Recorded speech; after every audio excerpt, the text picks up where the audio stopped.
Hi everyone, MA here, and I'm going to share with you my vision framework. So I decided to put these dimensions centered around the learner because that's at the center of all I do, or I hope to keep it at the center of all I do. I didn't do too many adjustments to the content of each of the dimensions, the descriptors, but I did add one of the dimensions. So I'll start with that one, and that is connections. So I put connections on there, the extent to which students are provided opportunities and structures to connect with each other, and also their global and local communities in meaningful ways. I want my students to have value in the world around them. I want them to be able to make change for good. And so I'm building that into my courses in practical ways. For example, with my media and communications course, when students are creating a podcast, I want to know how that podcast is making change for good in the world in whatever way they want. So I'm hoping to put more of that into different courses, and that's the connections part. Another part that I modified was the area of reflection, which is really important to me. So I put that into cognitive demand, and I modified that to look like this. Let me see if I can read that.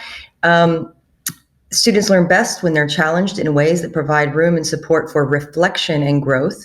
So I want reflection to be built into that cognitive demand. Not only are they learning content and they're trying to grow, but they're using reflective processes. For example, self-review using mark schemes, peer review, setting goals. I want all of that to be part of the learning process.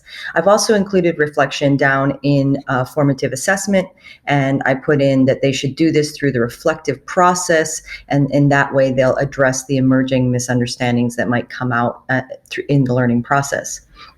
Another area that I revised to be more in line with my own is in the area of agency, ownership, and identity. And I added in there that I wanted students to see themselves, their culture, their identity, how they see themselves. I want that to be represented and valued in the content and coursework.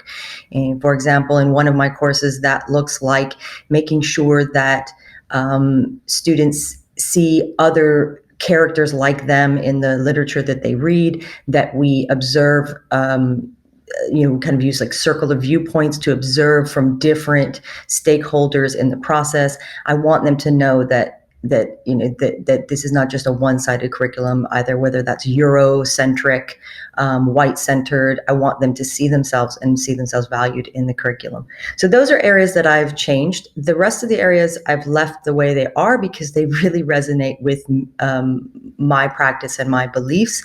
I've changed it to the thinking classrooms instead of the powerful classrooms because that's more in line with the kind of vibe I'm going for. So I really appreciate all of your feedback and your help as I revise this vision framework. I'm very excited that we're finally moving towards, or not finally, but that this process is just getting better as we go along. I love the mission work, and now this vision framework really brings it into the practical. So I'm excited to get to work and share and collaborate and hopefully come out with something that I can use to guide my practice.